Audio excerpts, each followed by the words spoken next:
Ya estamos de regreso en Infórmate. En nuestra entrevista central nos acompaña esta noche un gran amigo, Danilza. Teníamos mucho que no lo veíamos, pero hoy estamos felices de tenerlo aquí. Zenén Cava, presidente del Colegio Médico Dominicano. Bienvenido, Zenén. Gracias, queridas amigas. Como ustedes saben, un verdadero honor reencontrarnos de nuevo con todas esas redes televidentes y aquí prestos a responder las preguntas, las inquietudes que ustedes consideren de lugar. Me alegré mucho cuando supe que nuevamente iba a ser el presidente del Colegio Médico y dije, ¡ay, qué bien representado va a estar el colegio! Nueva vez. Bueno, muchísimas gracias. Muchos años de lucha que Sí, conocemos. bastante. Recorrimos demasiados trayectos en esto. Y hasta bomba, ya tenemos hasta bomba lagrimógena. de todo. Ahí hubo para todos los gustos. Ocupación del Ministerio de Salud Pública. Sí, el Ministerio de Trabajo. Ocupación de la Secretaría de Trabajo. Prisión. El Congreso. Bomba lagrimógena en la cabeza del puente. Hay mucha historia. Detrás de mí, de Waldo. Así es. Sí. Vamos a hablar de la realidad que hay en el país en materia sanitaria con relación al COVID y la nueva variante. Bueno, nueva, no sé hasta cuándo es la nueva, porque ya es bien vieja. Sí. Omicron. Realmente, ¿cuál es la situación? Siguen subiendo los casos, los hospitales están abarrotados y el país está entonces también, estaría en la puerta de declarar ya el término de la pandemia como España. Como España, por decreto, ¿no? Sí. Mire, lo cierto es que todavía estamos bajo, desde el punto de vista del escenario político y social y económico, el COVID lo ha estado dominando todo. Quizás nos ha dado algunas treguas de semana, pero lo cierto es que el Omicron se ha hecho sentir. Se ha hecho sentir y vaya de qué manera. En este momento los hospitales de salud pública y las clínicas privadas están abarrotadas, con una ocupación de camas, sobre todo en el Cibao, que llega casi al 60%.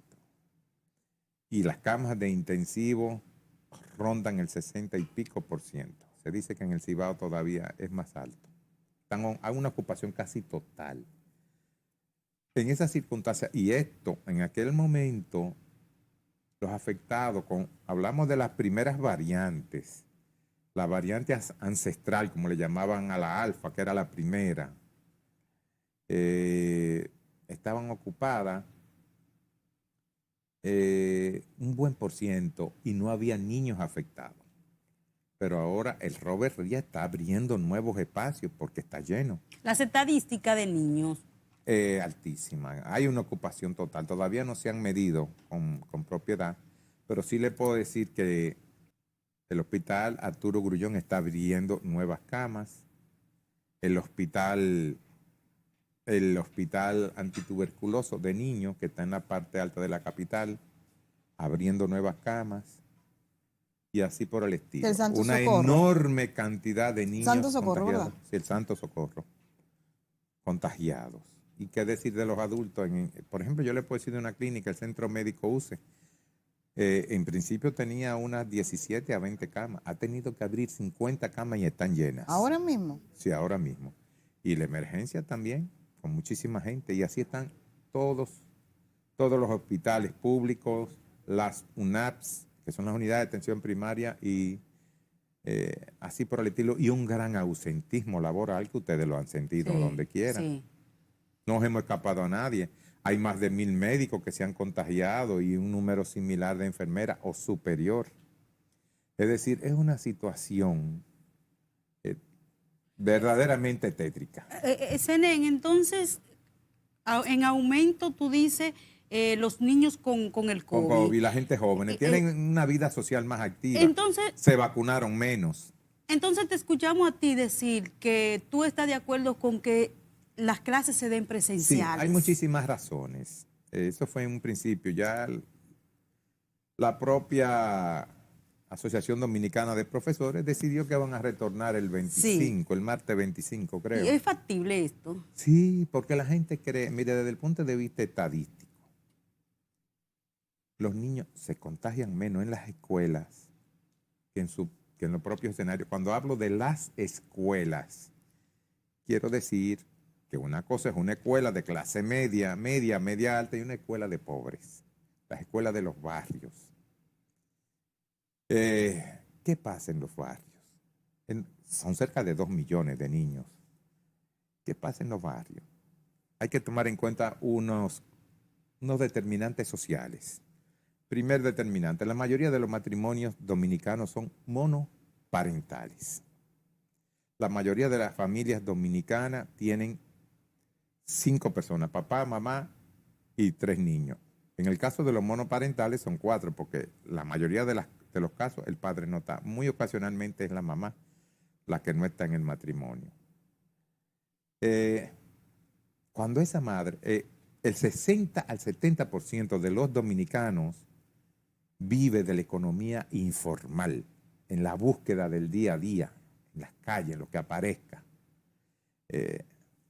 Vendiendo yaniqueque, fritos, salami, espagueti con yuca en un tarantín al lado de una fábrica. Sin hora de retorno. Sin hora, manejando un carro, un taxi, trabajando como empleada doméstica, lavando, cualquier cosa que usted se pueda imaginar dentro de lo que es la informalidad. Cerca del 60 al 70%. Matrimonios parentales, monoparentales. Esos niños, ¿con quién lo deja esa madre cuando se va a buscar el pan, el sustento? Lo deja con la abuela o con un hermanito o hermanita mayor. Hasta solos. Solos. Sí. Mira, ahí en Higüey, el fin de semana, en una casa, la mamá lo dejó trancado con candado un viernes en la mañana y se quemaron 3 niños. Entonces, si a eso le sumamos el problema de la nutrición, en las escuelas esos niños tienen desayuno, almuerzo y merienda segura. Porque estoy hablando de las escuelas de los pobres.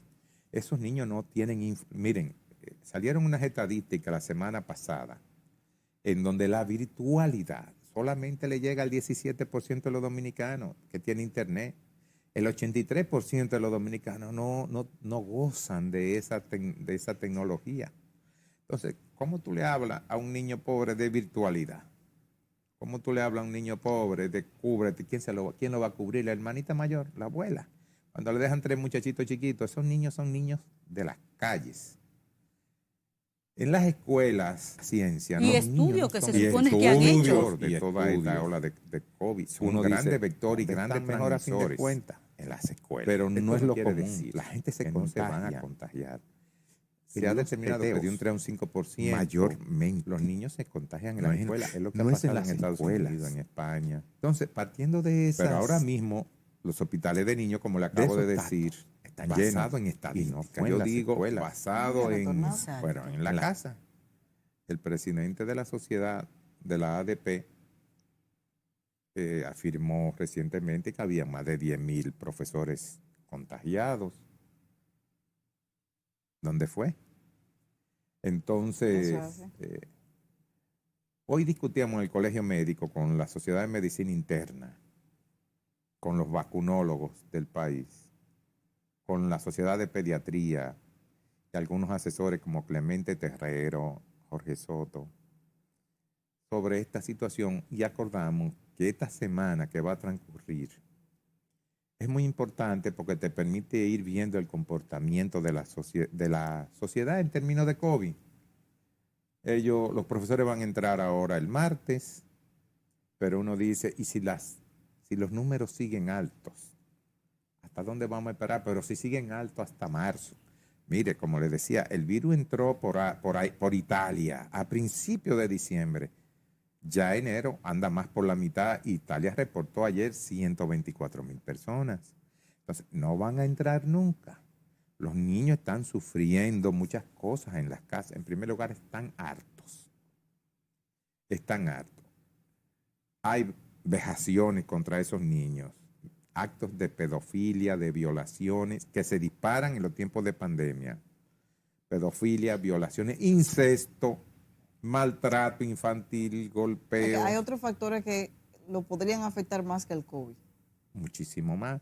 Entonces, ante esa disyuntiva, el colegio médico, ¿qué recomienda?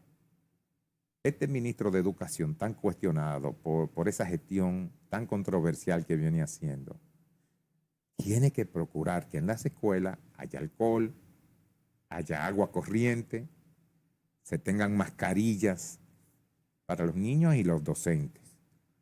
En fin, él debe de crear las condiciones de trabajo para que esos niños estén cómodos, para que esos docentes estén cómodos. Lo primero, Zené, yo pienso que él debe de tomar conciencia de lo que está pasando en el mundo y en República Dominicana. Claro. Concientizarse, Él, ¿verdad? creo, sí. Y dejar la política a un lado. Claro. Se dijo que era como, eso es una política de Estado. Sí, hermano. Pero ¿qué usted tiene? ¿Con qué usted va a esperar a estos niños y a estos docentes? Usted tiene que garantizar un mínimo de confort y de adecuación sanitaria para que estudiantes y docentes no disparen el contagio, no lo disparen, porque nosotros le vamos, mañana hay un encuentro con el gobierno, con el gabinete de las sociedades y nosotros. Y se lo doy como premisa dentro de las sugerencias que le vamos a hacer. Está, ok, van a entrar, pero en una semana, en 10 días, esos niños tienen que hacerse una evaluación de la situación. Si se disparan los contagios, hay que reevaluar entonces. Así claro. eso es lo que están haciendo en otros países. Se contagian 2 o 3, los sacan. Hay un disparo, vamos a analizar esto. ¿Qué pasó? Entonces, porque no lo vamos a dejar todo el tiempo fuera. Porque lo que se afectan, mire, los niños de la virtualidad, que son la clase media y la clase media alta, están recibiendo clases en su casa, los profesores se la mandan, pero ¿y a los niños de la pobreza? ¿Quién le manda? Sí. Claro. Nadie, se están embruteciendo, entonces no vamos a romper el círculo, ese círculo ominoso de ser pobre. Los países rompen ese círculo y entran en el círculo virtuoso a través de la educación. No hay otra manera de trascender que no sean con grandes revoluciones sociales o con la educación. Eso fue lo que hicieron los tigres asiáticos.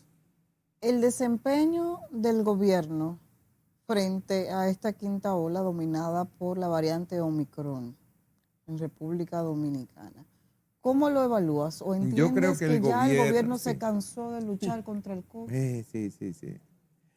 Él pudo haber tenido una participación mucho más adecuada, más efectiva, más exitosa. Pero ustedes que son periodistas y me pueden corregir, saben que en el proceso de comunicación es constante cambio. Tú no puedes mantener los mismos códigos comunicacionales porque culturalmente la gente va cambiando. ¿Qué tenemos ahora? Desde el punto de vista de la vacuna. Una gran cantidad de gente parece que han sido convencidas de no vacunarse, de no ponerse la tercera dosis. Mira una para que ustedes Aquí vean, hay hay una. una gran... ¿Qué ha pasado? ¿Qué ha pasado? Que la gente, que el gobierno no le ha generado esa confianza a las personas, que no ha habido esa motivación para prohijar mayor entusiasmo. La gente está aprensiva y si no me vacuno, y si me vacuno, yo creo que con 2 estoy bien. No, con 2 usted no está bien, usted está bien con 3. Pero desde el punto de vista del proceso de comunicación, del marketing, esta tercera dosis y parte de la segunda no se ha mercadeado bien. Se agotaron esos esquemas, esos códigos comunicacionales que generen confianza y entusiasmo. Ni hay confianza, ni hay entusiasmo. Y mire que el gobierno hizo un esfuerzo grande en la primera. Nosotros nos colocamos dentro de los primeros lugares. Ahora estamos dentro de los países promedios. Nosotros le decíamos al gobierno, hay que revisar el proceso de comunicación. No quiero invertir. Pues mire, usted va a tener que invertir más porque la calidad tiene un costo. Tiene un costo. Ha sido definitivamente muy tímida las campañas publicitarias en torno... pero hasta en la primera, se estancó. Pero la gente iba masivamente. Mire, nosotros comenzamos... Sobre todo cuando el gobierno ha puesto una fecha para exigir, porque es a partir del 31 de enero. Eso mañana, porque hay que definir. No es verdad que todo el mundo la va a tener. Esa tercera dosis. La gente no, la presión no lo ha motivado. Tiene que asirse, ¿no?, de otras estrategias de comunicación para entusiasmar y que la gente vaya por sí propia. En el colegio médico tratando de colaborar, de poner nuestro grano de arena, nosotros comenzamos a hacer pruebas y a vacunar. El primer día, 150 personas hicieron pruebas. Alrededor de 80 y pico, casi 100, se vacunaron. Pero en el día de hoy nada más hubieron 6 vacunas y una cantidad de pruebas que no llega ni a los 30. Es decir, la gente perdió ese entusiasmo original. Y ahí puede ir todo el que quiera, no es nada más médico. Yo aprovecho este programa para decirlo. En la universidad por igual. Entonces, ¿qué ha pasado? Que se ha caído el entusiasmo, Según que se ha usted, caído ¿qué ha la pasado, confianza. Celine? Según usted, ¿qué ha pasado? Se agotó un modelo, los antivacunas, que son el 3% de la población, pero son más activos, subiendo mensajes, memes. Se muere alguien en Pekín y se murió un chino. Y óigame, los antivacunas lo suben a todos los chats. ¿Y qué han provocado? Que la mayoría de la gente sensata se tornen un poquito más conservadora. Dice, yo creo que con 2 está bien, o con 1 es más, yo no me voy a vacunar nada, porque va y me pasa, mira, fulano se murió, un basquetbolista. Hermano, deténgase a pensar que hay 5 millones de muertos y pico. 5 millones de muertos con COVID. El 90% nunca se vacunó. Más del 90% de esos muertos nunca se vacunó. Hay de 200 a 300 millones de contagiados. La inmensa mayoría son gente que no se vacunó. Entonces, la gente tiene que entender eso. El gobierno ha sido parco, lento, conservador en ser más agresivo con una campaña, con una estrategia comunicacional que retome en la gente el interés por aplicarse sus vacunas. Porque es obvio, ¿dónde nació el Omicron? Por ejemplo, el Omicron nació en Botsuana, en la parte sur de África, y de ahí se fue a Sudáfrica y a la República Centroafricana. ¿Por qué nació en Sudáfrica? Por 2 razones. Primero, una tasa de vacunación muy baja. El mundo, el gran capital, no invierte en nada, sobre todo porque África es pobre y es negra. Un mundo atrasado. Entonces, África también cuenta con la mayor cantidad de personas en estado de inmunosupresión. La mayor cantidad de SIDA son africanos. Sí. Entonces, esta variante crece allí donde nadie se ha vacunado, donde la gente está muy inmunodeprimida y coge para Europa. Toma para Europa. Ante esa circunstancia, lo que se tiene que hacer, o debió haberse hecho, es estimular a la gente, porque el Omicron da más duro en los no vacunados que en los vacunados. Eso se ha establecido. Se sabe que el Omicron, el COVID le da a todo el mundo en sentido, le puede dar a vacunado y no vacunado, pero es más letal en los no vacunados. ¿Y en cuáles vacunados él es realmente terrible? En los que tienen cánceres, inmunosupresión, diabetes, etcétera, etcétera. ¿Usted entonces, el colegio médico va a pedir que se posponga el plazo? No. Que se entre el martes como tal. Lo vamos a pedir varias sociedades especializadas, pero hay que requerirle al ministro de Educación que cree las condiciones y que en 10 días se haga una evaluación epidemiológica de qué está aconteciendo, cuántos niños se han... Porque el Estado puede tener control de eso. ¿Cuántos niños han tenido que irse a sus casas enfermos? ¿Cuántos maestros? Y si la situación es manejable, bueno, sigamos. Es lo que están haciendo en todos los países. Si la situación se sale de determinados parámetros, diríamos de un 3 a 4% de los niños contagiados, si se mantiene ahí entre un 3 y un 4%, estable. Si sube por ahí, muy por encima de por ahí, hay que hacer una evaluación, detener y hacer una pequeña evaluación. Pero creo que Ana se refería a la parte de la entrada a las escuelas, para el 31, a partir del 31 de la tercera 31. Nosotros le vamos a decir al gobierno, le vamos primero flexibilidad. Definitivamente el gobierno tiene que ser, porque no va a cumplir. Aquí no deben de llegar a 2 millones los vacunados con tercera dosis. Y hay que vacunarse. Yo me vacuné con una tercera. Hay que decirle a la gente, y aprovecho este espacio. En primer lugar, si a usted le dio Omicron, bueno, a los 14 días usted se puede vacunar porque la inmunidad que crea el virus es menor y de peor calidad que la de la vacuna. Vacúnese. Ok. Vacúnese. Si usted está embarazada, vacúnese.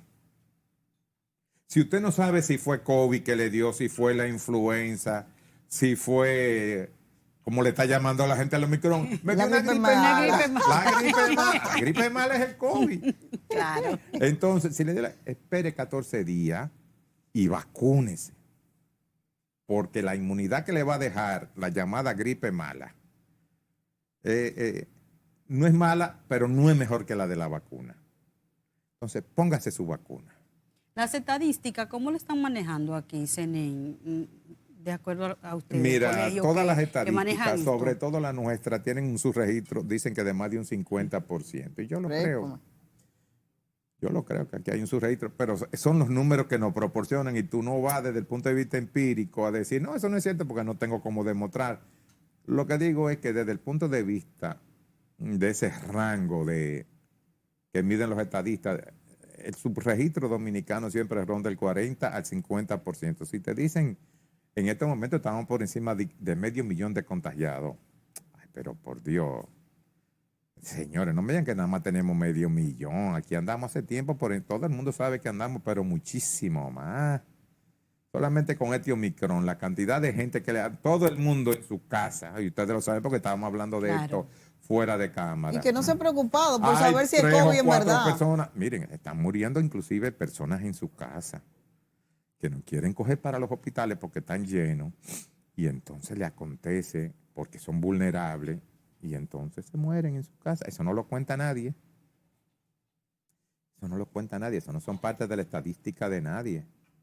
Pero yo que estoy en contacto con médicos familiares y comunitarios, sí lo sé porque me lo dicen. Zenén, la vacunación en menores de 12 años. Sí, ¿Qué yo ha estoy de pasado en la acuerdo. Se va República a comenzar, Dominicana? por eso se va a hablar Se mañana. anunció, pero incluso la Sociedad de Pediatría hizo su reclamo. No es que estaba opuesta, sino que ellos han ya la reclamado las aprobó. estadísticas y nadie le ha dicho No sé qué está pasando, porque en el último encuentro con el gabinete todos estuvimos de acuerdo que se iniciara. La Sociedad de Pediatría tenía algunas objeciones, pero dado el hecho de que mantenemos una positividad muy cercana al 40%, como lo revelaron los datos de hoy. En el mejor de los casos hemos llegado a 35%, pero no hemos bajado de ahí. Entonces la Sociedad de Pediatría sí recomendó que se comenzara a vacunar. ¿Cuál es el mejor sitio para vacunar? Las escuelas. Más, ¿quién te lo va a llevar? La abuelita viejita que está cocinándole a los muchachos, la hermanita mayor, no. Ese niño se va a vacunar en las escuelas. Ahí le van a poner una mascarilla. Ahí la profesora le va a enseñar a lavarse la mano. Y ese niño va a educar a los adultos. Entonces, no sé qué está esperando el gobierno para iniciar la vacunación. Oye, pero... Esa es la pregunta del millón en niños. No sé qué está esperando. Pero sobre todo, por ejemplo, se ha discutido la parte, porque ya la Pfizer tiene una dosis específica para menores. Sí. Aquí lo han establecido, lo han hablado de adquirir esa dosis o utilizar la dosis a esta altura normal. de juego se sabe, porque aquí seguimos mucho el esquema chileno. Los chilenos vacunaron sobre todo con vacunas chinas y con AstraZeneca. Países como Colombia, hay más de 20 países ya vacunando a sus niños. ¿Con dosis normales? No, eso no se lo puedo decir si son normales, pero sí son vacunas chinas o AstraZeneca. Los cubanos tienen la de ellos, pero derivan más o menos de la misma tecnología china, que son virus muertos, que no hacen daños. No sabemos con cuál dosificación, mañana vamos a establecer eso, pero ya ellos deben de saberlo, porque ellos tienen meses discutiendo eso. Pero sobre todo, Zenén, cuando decimos que los hospitales están llenos de niños con el virus. Ya hay que comenzar. ¿Cómo lo van a prevenir entonces? Como que se agraven, porque el niño que va a un hospital y se queda interno, porque es un niño que ya está presentando ciertos niveles de complicaciones, Claro. ¿no? Es con vacuna. Eso es una irresponsabilidad, con vacunas. entonces, Zenén. Hay que comenzar a vacunar a los niños ya, de 5 a 12 años. Hay que comenzarlo a vacunar ya. ¿Por qué? Porque ahora mismo los adultos, las personas mayores que se han puesto, una buena cantidad de personas se han puesto 2 dosis y en otros casos hasta 3, están más protegidos que los propios niños. Pero esos niños en la calle, si no se vacunan, En un momento en que baje la inmunidad de esos vacunados, la van a traer de nuevo a la casa y se convierte en un círculo vicioso. Sí, claro que sí. Claro. Hay que vacunar. Claro. Definitivamente ya no se puede esperar más. Y las escuelas son el mejor sitio donde usted agarra 2 millones de niños y los vacuna. Del 1 al 10, ¿cuánto tú le das al gobierno en el manejo de esta pandemia? Yo le doy una buena puntuación porque ellos, en relación a otros países que están por detrás, yo le doy un 7. Ellos han fallado en la comunicación, se han quedado atrás en la comunicación.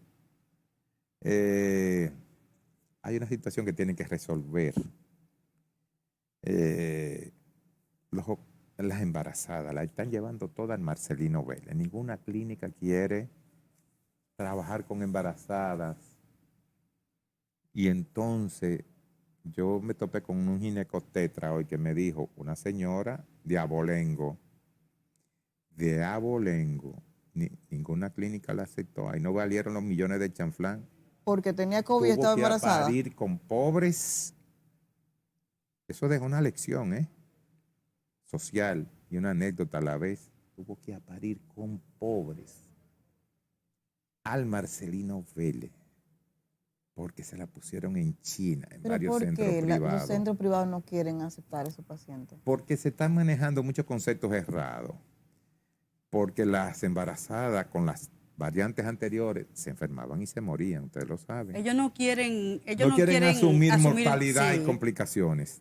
Pero porque el ministerio no lo ha aclarado, la mortalidad y las complicaciones ahora mismo con el Omicron en embarazada es bajísima, bajísima, bajísima. La Sociedad de Ginecología Obstetricia, en diálogo que yo tuve con el doctor César López, lo han establecido. Es que los dueños, los administradores de clínicas creen que esa embarazada se le va a complicar ahí, se va a chupar 1 mes, 2 meses en un ventilador. Posiblemente le vaya mal, como le iba a las personas que se afectaron con las primeras variantes, que se le llama la variante central o la delta, y creen que eso le va a acarrear problemas, va a subir la mortalidad materna. Ustedes saben que eso son indicadores que aquí se toman muy en cuenta, pero con el Omicron no ha pasado así.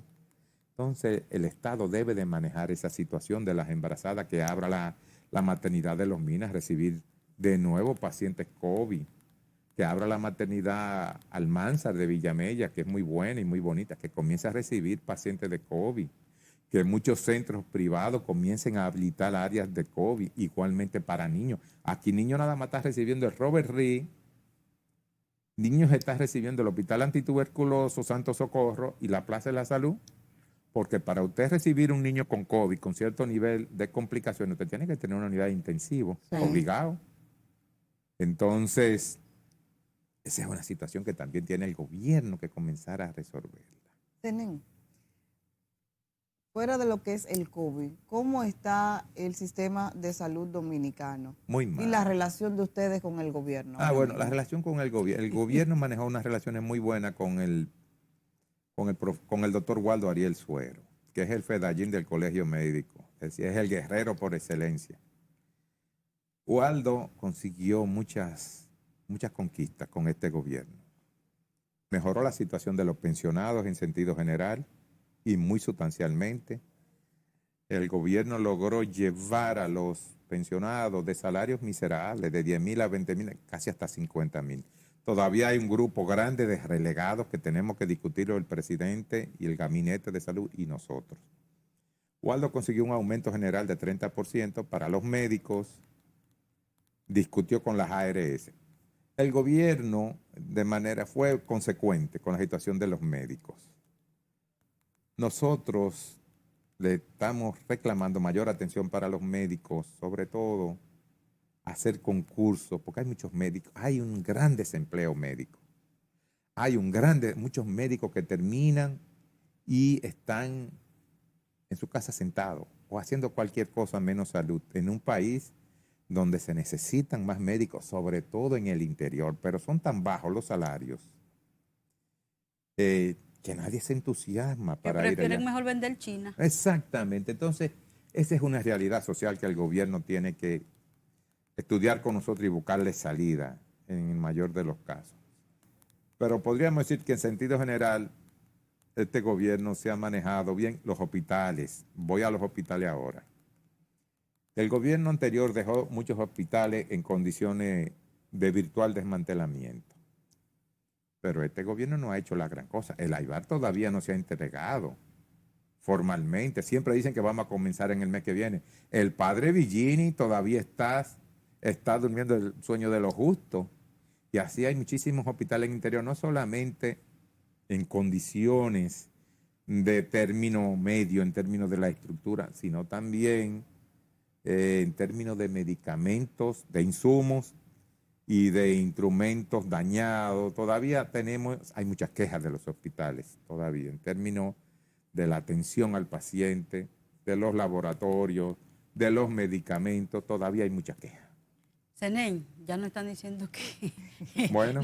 No están diciendo que ya. Ese muchacho no tiene es terrible. Con más señales que un tráfico. El tiempo es un dictador. Así mismo es. Pero Infórmate siempre está abierto para ti, Zenén. Muchísimas gracias, me siento muy a gusto con ustedes dos. Ustedes saben que pueden contar con nosotros también. Ojalá que cuando vuelva haya noticias más positivas. Claro. Pero claro que sí, ya uno está... De verdad que uno está hastiado de andar con esto, pero uno tiene... Sí. Hay que hacerlo. Como era antes, y cuando éramos tan felices y no lo sabíamos. Exactamente. Muchísimas gracias. A ustedes. Señores, vamos a una pausa. Al regreso todavía hay más en Infórmate.